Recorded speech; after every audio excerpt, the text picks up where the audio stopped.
Assalamualaikum warahmatullahi wabarakatuh. Bayangkan, seorang ibu mertua dari keluarga konglomerat berdiri di atas panggung resepsi pernikahan anaknya seorang pilot muda sukses dan tanpa rasa malu.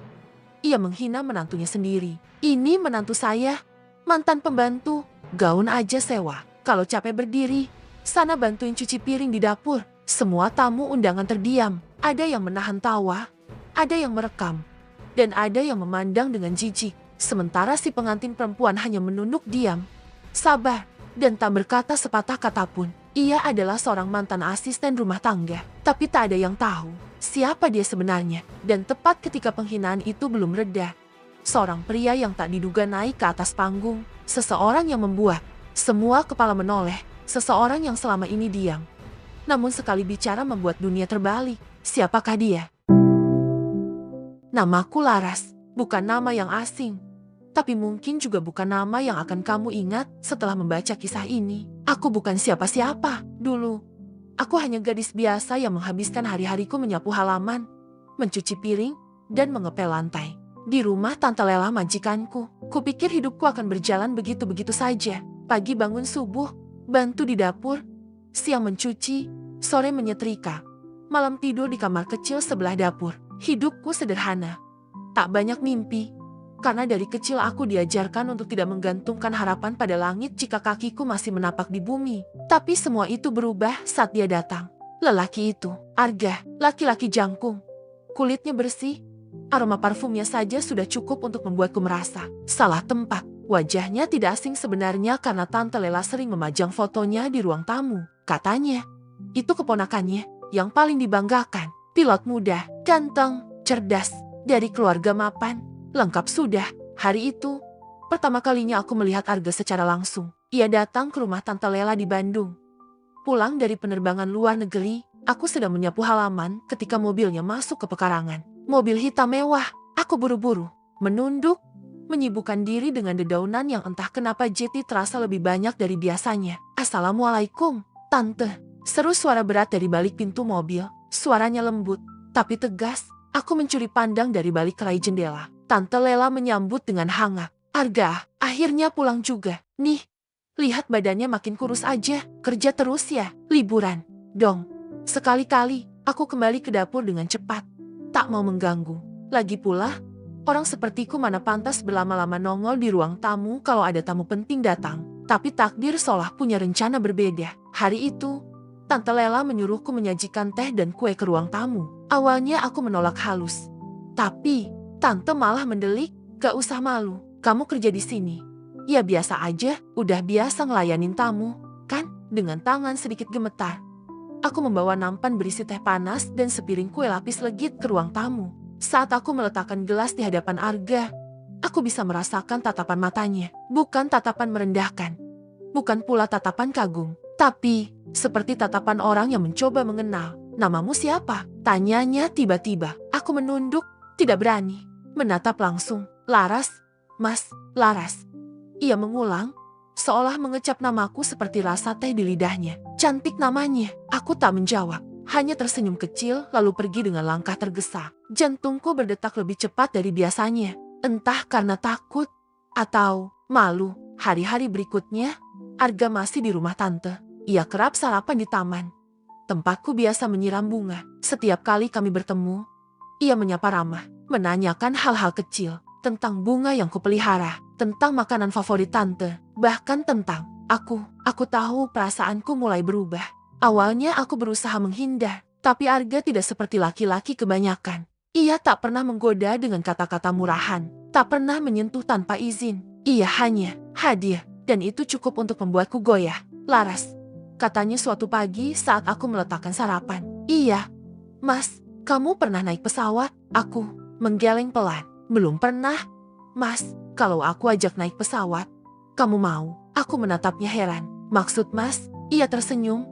Senyum yang entah kenapa membuat pagi itu terasa lebih hangat dari matahari. Aku gak main-main.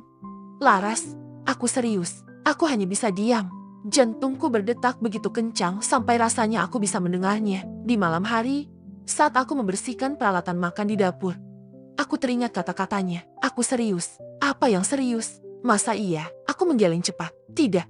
Laras, jangan mimpi tinggi-tinggi. Dia pilot, kamu cuma pembantu. Tapi entah kenapa, aku tidak bisa mengusir senyum dari bibirku malam itu. Aku selalu berpikir, perasaan suka itu seperti angin. Tak terlihat, tapi terasa, tak bisa dipegang. Tapi mampu menembus ke tulang-tulang hati yang selama ini beku. Dan begitulah aku saat ini, tak ingin mengakui. Tapi hatiku sudah mulai lemah terhadap laki-laki bernama Arga. Sejak obrolan kami tentang pesawat itu, aku jadi sering melamun. Bayangan wajahnya muncul di sela-sela lipatan kain yang kucuci. Suaranya menggema dalam gemericik air yang mengalir dari keran dapur. Aku benci mengakuinya. Tapi, aku menantikan pagi. Menantikan pertemuan tanpa sengaja di taman atau dapur belakang. Dan, sepertinya, dia pun mulai melakukan hal yang sama. Laras. Panggilnya suatu sore ketika aku sedang menjemur cucian. Aku menoleh. Iya, Mas. Dia menyodorkan sesuatu segenggam bunga kecil. Liar, tapi harum. Aku gak ngerti jenisnya, tapi wangi. Dan aku lihat kamu suka bunga. Aku ragu-ragu menerima bunga itu. Mas Arga, jangan bercanda. Kalau ada yang lihat, biarin aja. Katanya ringan. Aku serius. Itu lagi, kata itu lagi. Aku serius. Hari itu, Tante Lela pergi arisan. Dan hanya aku serta Arga di rumah. Dia duduk di taman sambil membaca buku penerbangan. Aku membersihkan dedaunan yang gugur. Pura-pura sibuk. Padahal mataku terus mengintip ke arahnya. Laras, katanya pelan, duduk sini.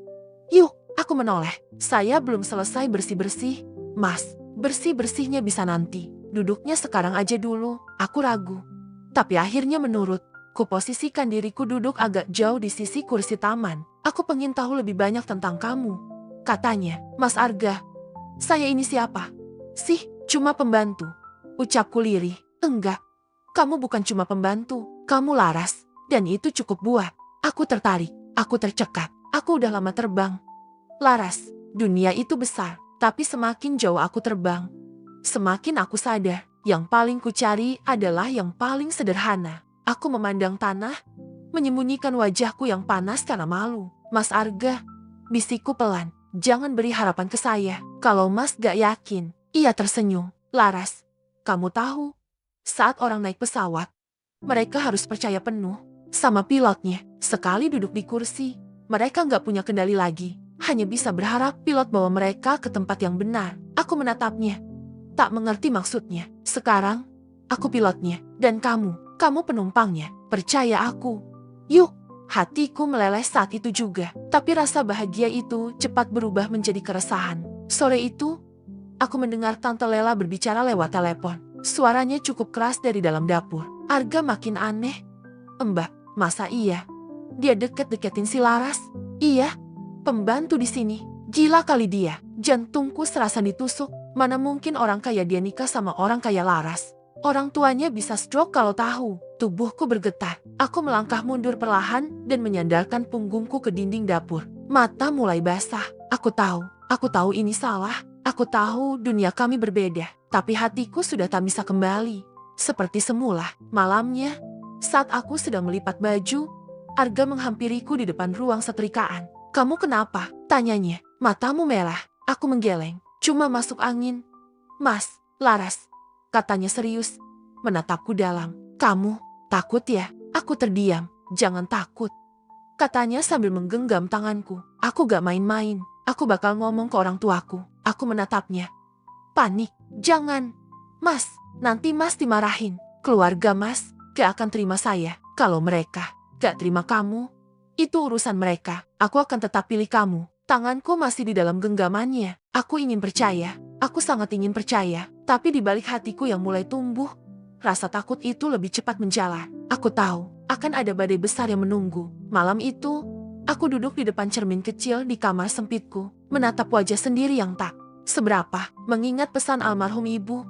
Kamu boleh rendah hati, Laras, tapi jangan pernah rendah diri. Yang menilai kita dari sepatu, biasanya yang paling kosong di hatinya. Aku menarik napas panjang. Apa benar Arga serius? Apa benar cinta bisa menembus batas status? Atau semua ini hanya mimpi sementara yang akan berakhir dengan air mata? Aku masih ingat betul malam itu. Malam ketika Arga bilang akan memperkenalkanku kepada keluarganya. Suaranya mantap. Matanya tajam penuh keyakinan. Tapi aku hanya bisa diam. Takut. Mas yakin mau kenalin saya ke orang tua Mas? Tanyaku pelan. Ia mengangguk. Yakin, Mas, mereka pasti gak akan suka. Saya gak selevel sama Mas. Kamu gak harus selevel. Kamu cukup jati diri kamu sendiri. Itu udah cukup buat aku. Tapi aku tahu, tidak semua orang berpikir seindah Arga, apalagi orang tua dari keluarga konglomerat seperti mereka. Dan dugaanku benar, 3 hari setelah itu, Arga benar-benar mengajakku ke rumah orang tuanya di Jakarta. Rumah besar bertingkat, halaman luas, pagar tinggi, bukan hanya megah, tapi juga dingin. Dingin bukan karena cuaca, tapi karena tatapan perempuan parubaya yang duduk anggun di sofa tengah. Ibunya, Bunita. Arga menggenggam tanganku erat saat kami masuk. Aku mengenakan gamis sederhana warna biru pastel dan kerudung putih polos. Tak banyak makeup, hanya bedak tipis dan lip balm murahan. Bunita menyipitkan mata, lalu menatapku dari atas sampai bawah. Wajahnya tanpa senyum. Tatapannya seperti sedang menilai harga barang diskon yang hampir kadaluarsa. Ini siapa? Tanyanya langsung tanpa basa-basi. Arga menarik napas, mencoba tenang. Ini Laras, Mah, perempuan yang Arga pilih. Seketika, ruangan itu menjadi hening. Bunita mendengus pelan. Maksud kamu, dia pacarmu, calon istri saya? Mah, petir seolah menyambar dari langit-langit ruang tamu. Bunita menegang, matanya membelalak, lalu kembali menyipit. Kali ini dengan sorot marah. Arga, kamu gak main-main, saya serius. Mah, tatapan Bunita kini beralih padaku. Kali ini lebih tajam, lebih menusuk. Kamu kerja di mana? Aku menelan ludah. Saya kerja di rumah Tante Lela. Bu, kerja jadi apa? Jadi asisten rumah tangga. Bu, Bunita tertawa pelan. Kecut, asisten rumah tangga. Kamu mau saya percaya anak saya yang pilot, lulusan luar negeri, pilih calon istri dari kalangan pembantu? Aku ingin bicara, ingin menjelaskan. Tapi bibirku keluh. Laras bukan orang sembarangan. Mah, dia baik, jujur, sopan, dan saya cinta sama dia. Cinta, Bunita mengulang kata itu dengan nada penuh ejekan. Cinta gak bisa beli mobil, Arga gak bisa bayar cicilan rumah, gak bisa beli tiket ke Paris buat anniversary. Arga gak butuh itu semua kalau hatinya gak bahagia. Mah, dan kamu pikir kamu bakal bahagia sama perempuan seperti ini? Perempuan seperti ini. Kalimat itu menamparku lebih keras dari tamparan tangan manapun. Setelah itu, suasana memburuk. Arga mencoba menjelaskan, membujuk. Tapi Bunita keras kepala. Bahkan Pak Budi ayah Arga yang biasanya kalem pun memilih diam saja saat kami hendak pamit. Bunita hanya berkata singkat, tanpa menoleh. Kamu boleh pacaran sama siapa aja, tapi menikah. Jangan mimpi bahwa perempuan ini masuk ke keluarga kita. Aku menggigit bibirku kuat-kuat agar tidak menangis di depan mereka. Dalam mobil, Arga memegang tanganku lagi. Aku gak akan mundur. Ras, serah mereka mau bilang apa, aku akan tetap nikahi kamu. Aku tak sanggup berkata apapun, tapi air mata mulai mengalir tanpa bisa kutahan. Arga berhenti di pinggir jalan, lalu memelukku. Aku tahu ini berat buat kamu, tapi kita jalanin bareng-bareng. Ya, aku mengangguk pelan di dadanya. Beberapa hari setelah itu, Tante Lela memanggilku ke ruang belakang. Laras, katanya. Nada suaranya lembut, tapi tegas. Kamu tahu sendiri siapa Arga, kan? Aku menunduk. Iya. Tante, kamu yakin kamu sanggup masuk ke dunia dia? Aku terdiam. Pertanyaan itu menggema di kepala. Ini bukan tentang kamu gak pantas, tapi dunia Arga itu keras. Kamu bakal dinilai dari cara makanmu, bajumu, bahkan dari nama keluargamu. Aku menatap Tante Lela penuh haru. Saya gak pernah minta Arga mencintai saya, tapi saya juga gak bisa paksa hati saya buat berhenti. Tante Lela menatapku dalam, lalu menghela napas panjang. Kalau kamu memang yakin, Tante cuma minta satu. Tetap jadi Laras yang dulu. Jangan berubah cuma buat menyenangkan orang lain. Aku mengangguk. Dan untuk pertama kalinya, aku merasa sedikit lebih kuat. Namun kekuatan itu goyah saat aku mendengar kabar dari Arga seminggu kemudian. Mama gak setuju kita nikah. Tapi aku udah ngurus surat ke KUA. Kita bisa nikah diam-diam dulu. Ras, aku tercengang. Mas, jangan begitu. Aku capek. Ras, aku gak tahan lihat kamu terus dihina. Tapi Mas tahu, kalau kita nikah diam-diam, Mas pasti bakal diusir dari rumah. Dia hanya tersenyum. Kalau harus milih antara rumah dan kamu, aku pilih kamu. Dan seperti itu, aku tahu badai besar benar-benar akan datang. Hari itu, langit tidak terlalu cerah, seolah tahu bahwa pernikahan kami akan berlangsung tanpa restu. Tak ada keramaian, tak ada pesta, hanya aku, Arga, penghulu, 2 orang saksi dari kawah, dan Tante Lela yang dengan setengah hati menyetujui. Aku duduk diam di depan meja akad, mengenakan kebaya putih sederhana yang dipinjamkan oleh tetangga tante. Riasan wajahku dikerjakan oleh Mbak Sari, tetangga sebelah yang biasa JTMU kampung. Rambutku disanggul sederhana, wajahku terasa asing di cermin. Tapi hatiku bergetar hebat, bukan karena gugup, tapi karena ada perasaan bersalah. Di luar sana, seorang ibu sedang patah hati karena anak semata wayangnya menikahi perempuan yang dianggap tidak pantas. Dan di dalam sini, aku mencoba tegar sebagai perempuan yang dicintai laki-laki itu. Arga Pratama Putra bin Budi Santoso. Suara penghulu menggema dalam ruangan kecil itu. Degup jantungku semakin tak beraturan. Saya nikahkan dan saya kawinkan kau dengan Larasati binti almarhum Rahmat dengan mas kawin logam mulia seberat 5 gram dibayar tunai. Suara Arga lantang dan mantap menjawab ijab kabul. Seketika semua tamu di ruangan kecil itu mengucap sah. Dengan mantap, air mataku menetes. Bukan karena bahagia semata, tapi juga karena sedih. Ini bukan pernikahan impian, tapi setidaknya ini awal dari keberanian kami. Setelah akad, Arga menggenggam tanganku. Tangannya hangat, tatapannya dalam. Mulai hari ini, kamu istriku. Dan aku janji, apapun yang terjadi nanti, aku tetap pegang tangan kamu. Malam harinya, kami makan malam sederhana di rumah tante. Nasi uduk dan ayam goreng. Aku duduk bersebelahan dengan Arga yang tampak begitu bahagia. Aku masih belum percaya kita udah sah, katanya sambil tersenyum lebar. Aku tersenyum kecil. Saya juga belum percaya. Mas Arga berani ngelakuin ini semua demi saya. Laras, katanya sambil menatapku. Aku gak berani. Kalau bukan karena kamu. Aku menunduk malu, tapi jauh di dalam hati aku masih diliputi rasa bersalah. Apakah benar yang kami lakukan ini? Dan ternyata, apa yang kutakutkan segera terjadi. Keesokan paginya, ponsel Arga tak berhenti berdering. Ia mengabaikannya. Tapi saat dering itu berubah menjadi pesan suara, aku bisa mendengar suara keras dari seberang. Kamu keterlaluan. Arga, nikah tanpa izin dengan pembantu. Kamu pikir ini sinetron murahan? Aku menatap Arga yang menutup matanya rapat-rapat. Rahangnya mengeras. Ia mematikan ponsel, lalu menarikku ke dalam pelukannya. Mama pasti tahu dari Tante Rina. Kita nggak bisa sembunyikan. Ini lama-lama, aku hanya bisa memeluknya erat. Perasaan bersalah menggerogoti diriku. Aku tidak ingin Arga kehilangan keluarganya karena aku. Tapi semuanya sudah terjadi. Sore itu, aku duduk sendiri di teras. Langit mendung. Aku membelai perutku yang masih rata, tapi hatiku sudah penuh dengan kehangatan baru. Semenjak pagi tadi, aku merasa mual dan pusing. Tante Lela yang pertama kali curiga. Kamu telat. Ras, tanyanya sambil menatap curiga. Aku mengangguk ragu. Coba kamu tes deh. Dan benar saja, 2 garis merah itu muncul begitu cepat, membuat lututku lemas. Aku hamil. Aku membawa kehidupan baru di tengah kekacauan yang belum reda. Malam itu, saat Arga pulang dari bandara, aku menyambutnya dengan tangan gemetar. Mas, bisikku, ada apa? Tanyanya cepat. Aku menyerahkan tes bag padanya. Dia menatapnya lama sekali. Lalu wajahnya berubah.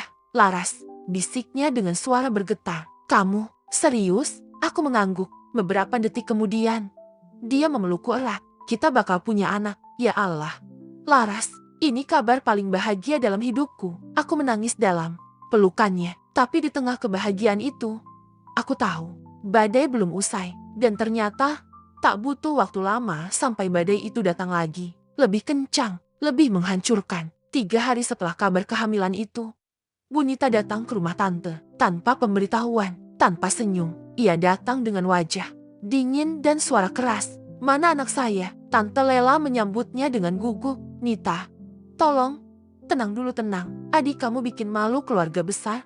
Dan kamu suruh aku tenang. Aku keluar dari kamar, berdiri di ambang pintu. Bunita menatapku tajam. Kamu, tudingnya. Kamu pikir bisa ikat anak saya dengan anak dalam perut kamu? Aku mematung. Tidak tahu harus jawab apa. Anak saya bukan tanggung jawab kamu. Kalau kamu pikir bisa paksa dia nikah karena hamil cukup. Mah, suara Arga menggema dari belakang. Bunita menoleh. Terkejut. Kita udah nikah? Mah, sah. Di kawah. Laras bukan jebak saya. Kami saling cinta. Bunita mendesis. Kamu udah gila. Arga berdiri di sampingku, menggenggam tanganku. Kalau mencintai perempuan yang jujur, baik, dan sederhana itu gila. Ya, saya rela gila. Ma, Bunita menatap kami bergantian, lalu pergi begitu saja tanpa pamit. Dan aku, untuk pertama kalinya, merasa sangat takut pada masa depan.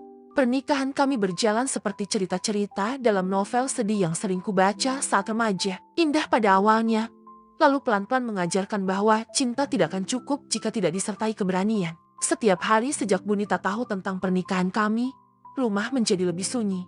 Bukan karena tidak ada suara, tapi karena suara-suara yang tak ingin kami dengar datang dari luar. Omongan tetangga, sindiran keluarga besar Arga, dan terutama diamnya ibunya yang jauh lebih menyakitkan daripada makian. Kami pindah ke kontrakan kecil tak jauh dari bandara tempat Arga bertugas. Hanya satu kamar, dapur mungil, dan ruang tengah yang juga jadi ruang tamu dan ruang makan. Tapi di tempat kecil itu, aku merasa aman bersama Arga. Aku merasa cukup. Maaf ya, Ras, belum bisa kasih kamu rumah yang layak. Aku tersenyum sambil menyender di bahunya. Saya gak butuh rumah besar, Mas. Yang penting ada Mas. Kalimat itu mungkin terdengar klise, tapi memang itu yang kurasa. Aku tidak butuh sofa empuk, AC dingin, atau dapur mewah. Aku hanya ingin laki-laki yang menepati janjinya. Dan Arga, sejauh ini, ia selalu menepati. Namun seiring waktu, aku mulai sadar bahwa diamnya Bunita bukanlah tanda menyerah. Ia hanya sedang menunggu waktu untuk menjatuhkan kami perlahan. Awalnya dari tante-tante Arga yang mulai mengundangku ke acara keluarga. Tapi bukan untuk mengakrabkan diri. Lebih seperti menguliti aku perlahan. Laras, kamu hamil? Ya, pantas aja buru-buru nikah, ucap Tante Rina sambil tersenyum miring. Aku hanya tertawa kaku. Udah cek ke dokter kandungan yang benar? Belum, jangan ke bidan kampung. Nanti anaknya cacat loh, sahut yang lain. Dan saat aku diam, mereka lanjut membicarakan tas-tas branded, arisan dengan artis, atau liburan ke Jepang. Dunia yang tak ku mengerti dan jelas tidak ku tinggali. Aku selalu pulang dengan senyum lelah. Dan Arga, meski tak berkata, tahu semuanya dari wajahku. Aku benci mereka bikin kamu ngerasa kecil, katanya sambil mengelus perutku yang mulai membuncit. Tapi, aku gak nyesal. Mas, aku punya kamu dan calon anak kita. Kehamilanku membuat fisikku cepat lelah, mual, pusing, kaki bengkak. Tapi aku tetap ingin melakukan semua sendiri. Karena itulah yang aku pelajari selama ini.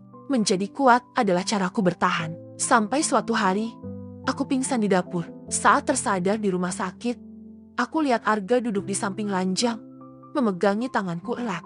Jangan maksain diri, Ras, kamu gak sendiri sekarang. Air mataku menetes. Aku cuma gak mau Mas malu punya istri yang gak bisa ngapa-ngapain. Arga langsung mencium keningku. Dengar ya, kamu bukan beban, kamu rumahku.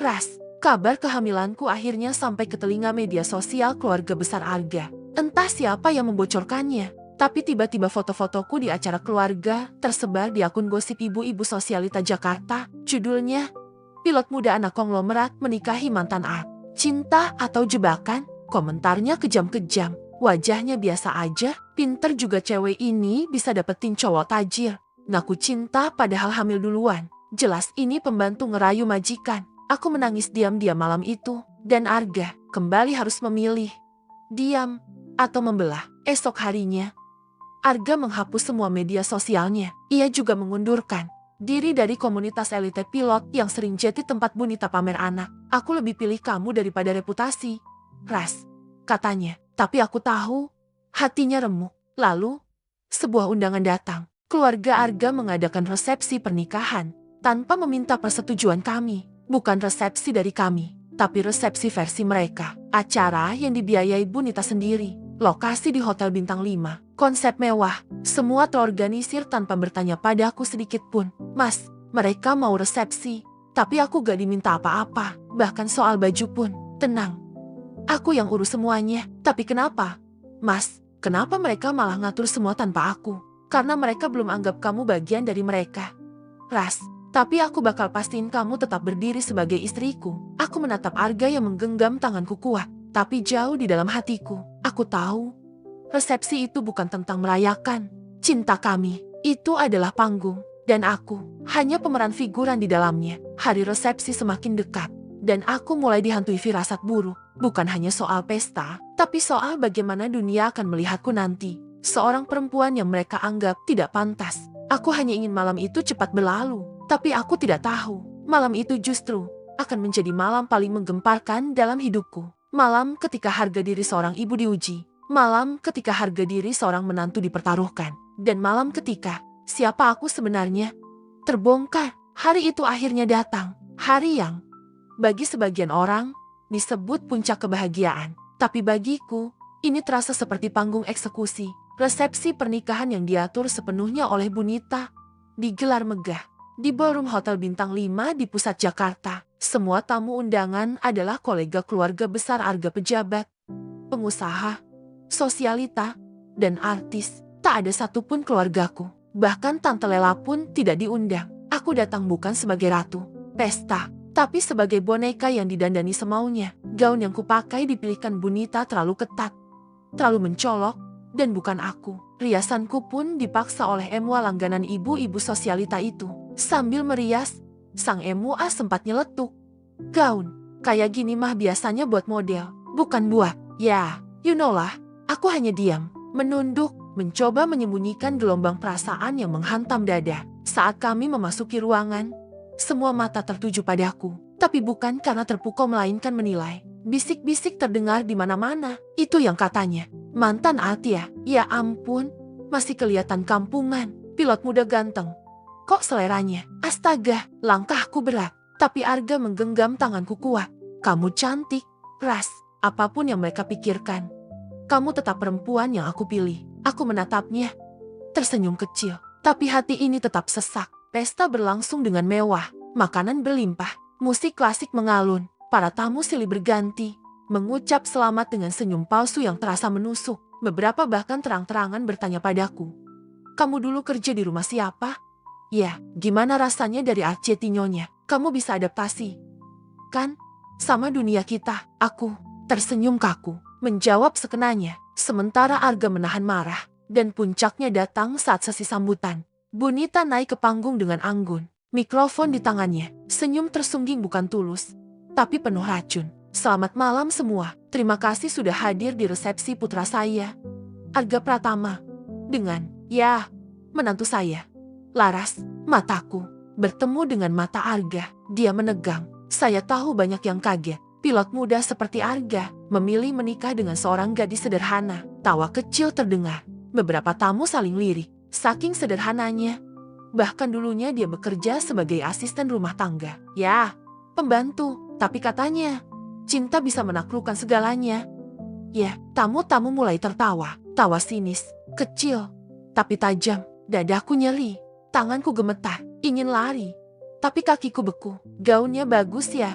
Walau katanya pinjam. Tapi gak apa-apa. Yang penting, hari ini dia bukan cuci piring. Hehe, ya. Kalau pegal berdiri, bisa langsung bantuin ke dapur. Kan? Suasana mendadak hening. Tidak ada yang tertawa lagi. Bahkan musik berhenti. Arga berdiri. Wajahnya merah padam. Cukup. Mah, Bunita menoleh.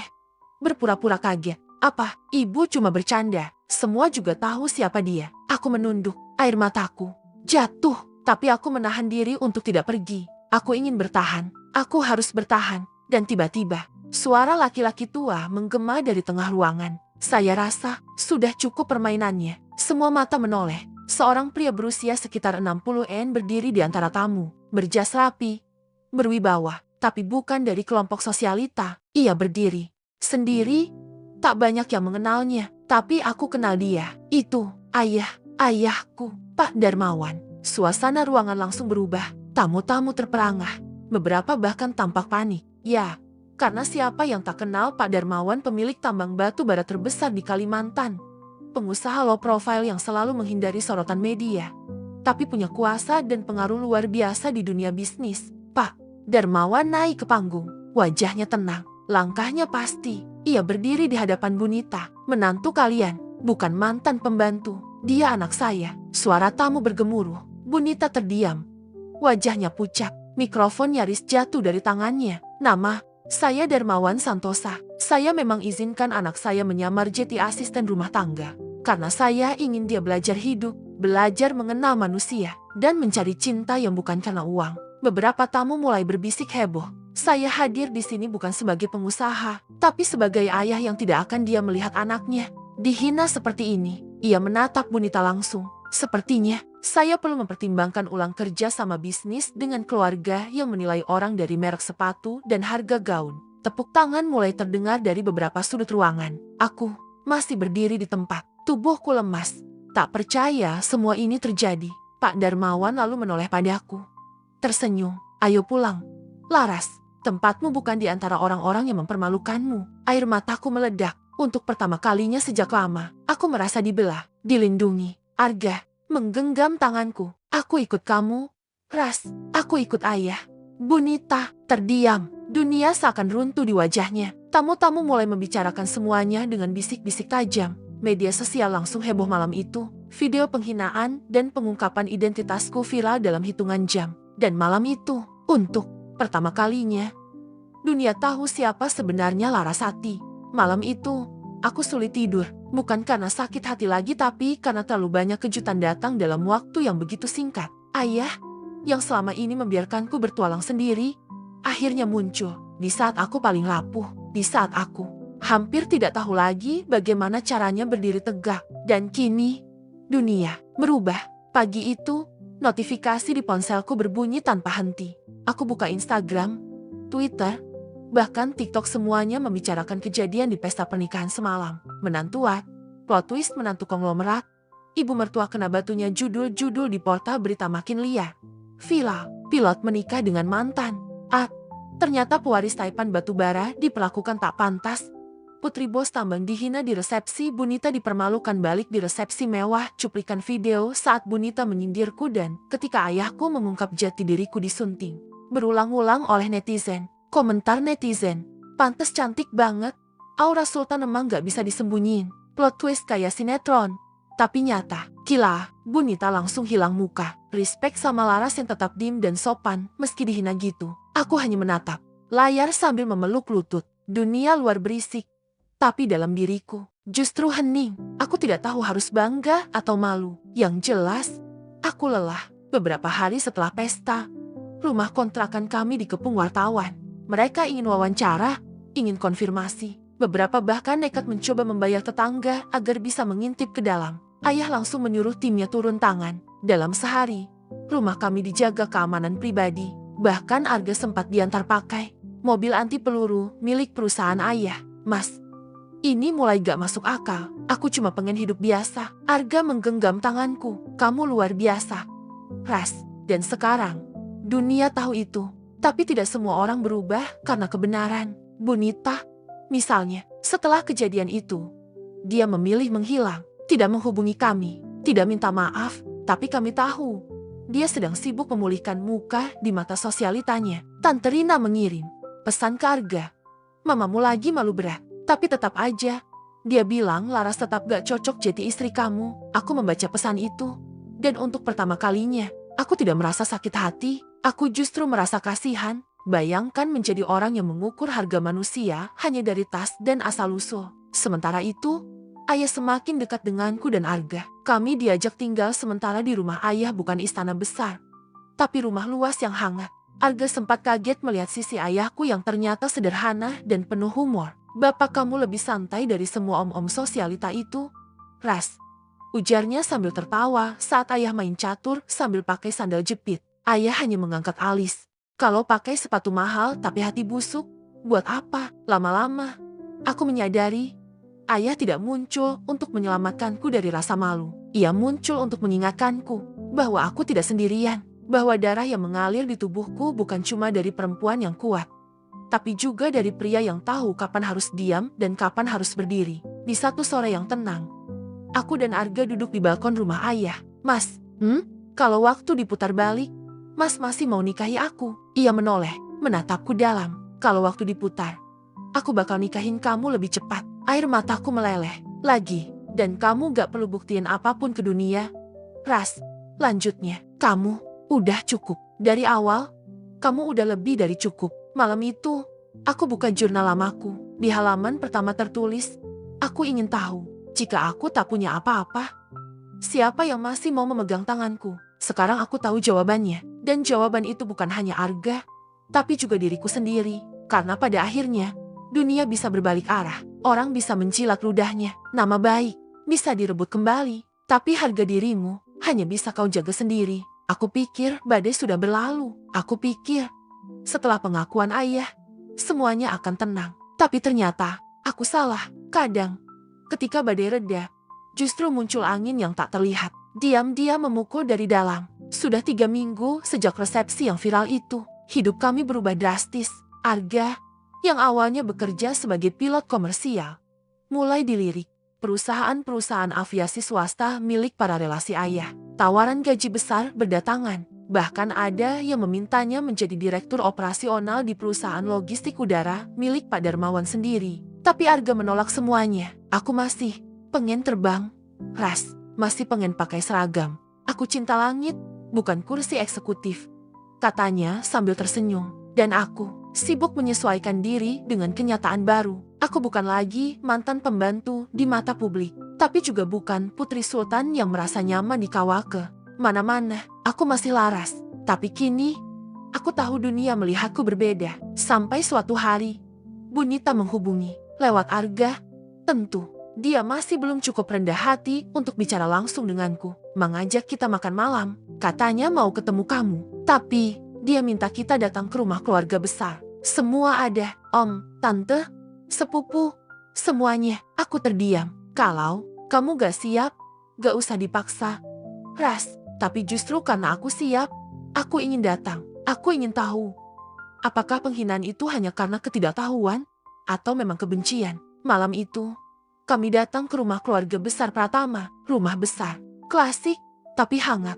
Aura kaya lama-lama yang sedikit norak, tapi tetap menyiratkan kelas. Di ruang tamu, puluhan anggota keluarga sudah duduk. Bunita di kursi tengah, tampak seperti ratu yang sedang bersiap mengadili. Aku melangkah masuk bersama Arga. Semua mata memandang, tapi kali ini bukan dengan hinaan, melainkan rasa ingin tahu atau takut. Bunita membuka pembicaraan. Laras, duduklah. Kita ingin bicara baik-baik. Nada suaranya jauh berbeda dari malam resepsi, tapi tatapannya tetap menilai. Kami tahu siapa kamu sekarang. Dan kami juga tahu, kamu bisa memilih pria manapun kalau mau. Tapi, kenapa anak saya? Aku menatap Arga sebentar, lalu kembali menatap Bunita. Karena dia mencintai saya, waktu saya nggak punya apa-apa. Beberapa orang tampak terkejut dengan jawabanku yang tenang. Saya tahu Bunita tidak suka saya, tapi saya tidak datang ke keluarga ini untuk dihormati karena uang. Saya cuma mau diterima sebagai istri Arga. Bunita terdiam,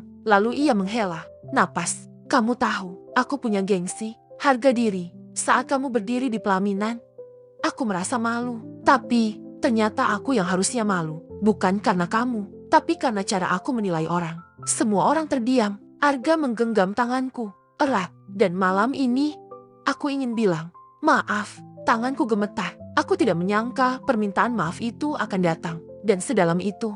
Tapi Bunita belum selesai. Tapi, aku juga ingin minta sesuatu. Apa itu? Bu, tanyaku hati-hati. Jangan tinggalkan kami. Mataku berkaca-kaca. Jangan.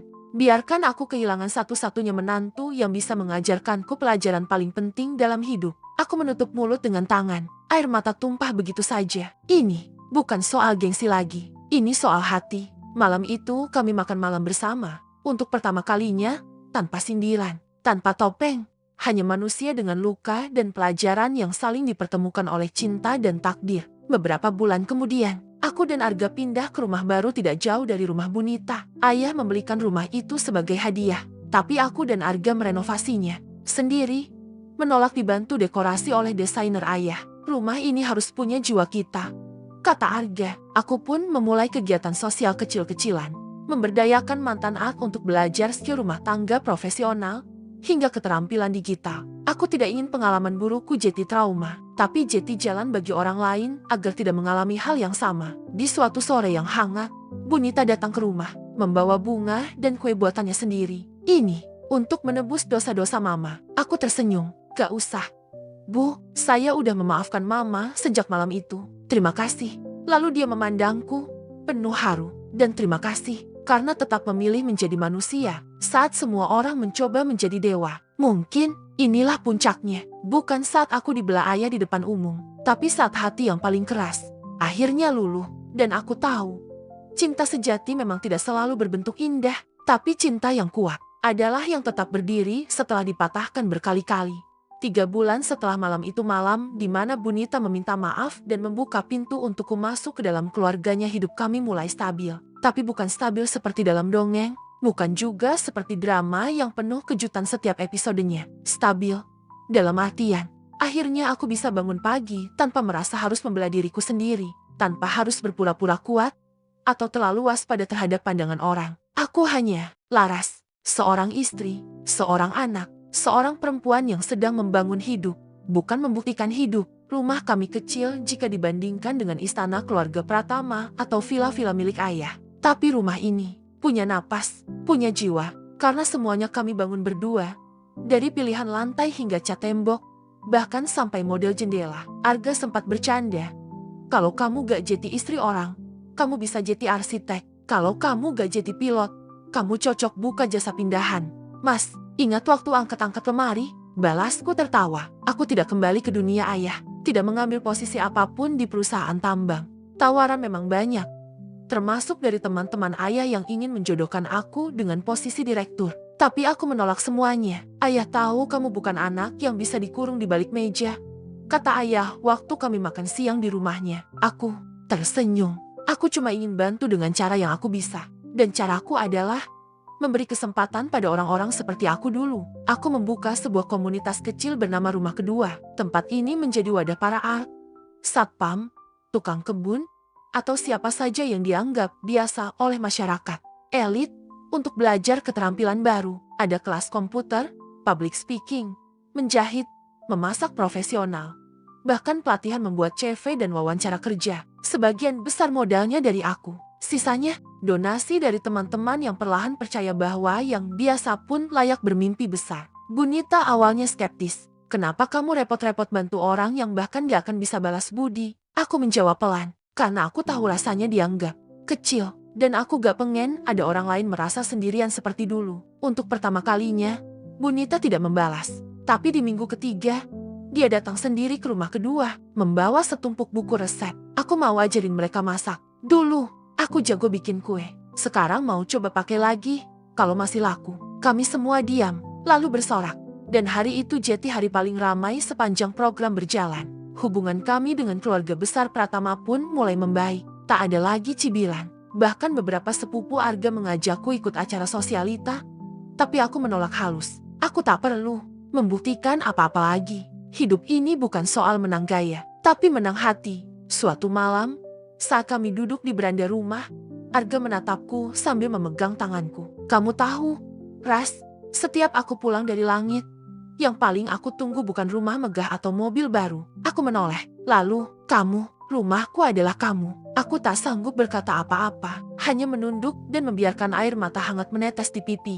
Karena aku tahu, aku tidak perlu jadi siapa-siapa untuk dicintai. Dan cinta tidak butuh nama belakang yang mewah atau latar belakang yang sempurna. Cinta sejati hanya butuh satu hal, keberanian untuk bertahan. Kini, aku berdiri di antara dua dunia. Dunia atas yang penuh dengan nama besar, saham, dan pesta. Dan dunia bawah yang penuh harapan dan kerja keras.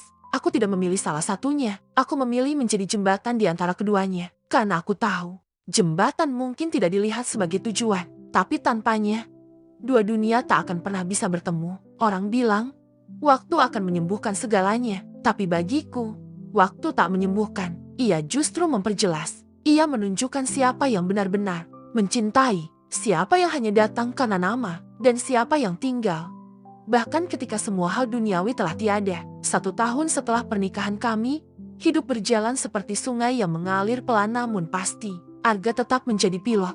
Kadang aku ikut menjemputnya ke bandara, membawakan bekal makan siang yang aku masak sendiri. Ia tetap pria sederhana, yang bahkan menolak saat ayahku ingin membelikannya jet pribadi. Biarin aku tetap jadi laki-laki yang kamu cintai sebelum tahu siapa kamu sebenarnya, katanya waktu itu. Dan aku paham maksudnya. Kami tak ingin hidup dari nama besar, tapi dari cinta yang kami bangun dari bawah. Suatu pagi, telepon berdering dari rumah sakit. Ayahku, Pak Darmawan, jatuh sakit. Usianya memang sudah lanjut, Dan selama ini beliau terlalu sering merahasiakan kondisi kesehatannya. Ternyata beliau mengidap penyakit jantung sejak lama. Aku berlari ke rumah sakit.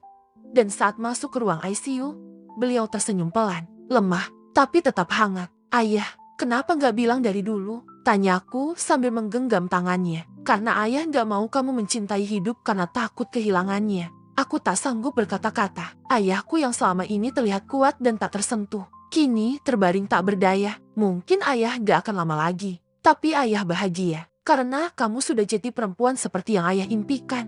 Bukan kaya, tapi berarti. Aku menangis. Untuk pertama kalinya sejak semua badai berlalu. Aku menangis karena kehilangan. Dan 2 minggu kemudian, ayah pergi. Peti matinya diiringi ribuan orang. Dari pengusaha tambang hingga tukang parkir yang pernah dibantunya. Semua datang. Karena Pak Darmawan memang orang yang membantu dengan diam. Menolong tanpa ingin dilihat. Aku memeluk Arga di pemakaman. Ia mengecup keningku dan berbisik, kita akan teruskan warisan ayah. Bukan hartanya, tapi caranya hidup. Setelah kepergian ayah, banyak yang berubah. Para pemegang saham mendesakku untuk mengambil alih posisi puncak. Tapi aku menolak. Sebaliknya, aku membentuk yayasan atas nama ayah, fokus pada pendidikan dan pelatihan kerja untuk masyarakat kecil.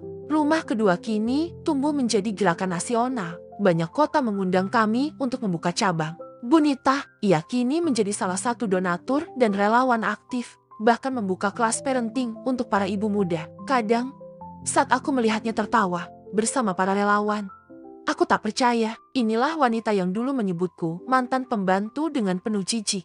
Manusia bisa berubah kalau hatinya diberi kesempatan. Di tahun kedua pernikahan kami, aku hamil. Waktu aku memberitahu Arga, ia langsung terdiam, lalu memelukku erat sambil menangis. Terima kasih, Ras. Kamu kasih aku segalanya. Bahkan saat kamu gak punya apa-apa. Dan aku tahu, anak kami nanti akan tumbuh bukan di istana, tapi di rumah yang penuh cinta. Malam ini, aku duduk di beranda. Rumah kecil yang dibangun dengan tangan sendiri, bukan dengan uang warisan. Di pangkuanku, ada buku catatan yang penuh dengan tulisan tangan. Cerita-cerita kecil dari hidupku yang dulu dianggap tak penting. Tapi kini, kurangkai kembali. Karena mungkin, suatu hari nanti, anakku akan bertanya, Bunda dulu siapa sebelum menikah dengan ayah? Dan aku akan menjawab, Bunda adalah pembantu rumah tangga. Tapi yang lebih penting, Bunda adalah manusia yang tidak pernah berhenti percaya pada cinta. Karena pada akhirnya, bukan kekayaan, bukan status, bukan nama belakang yang akan tinggal, tapi pilihan-pilihan yang kita buat dan kebaikan-kebaikan kecil yang kita tanam. Bahkan ketika orang lain tak percaya kita layak menanamnya.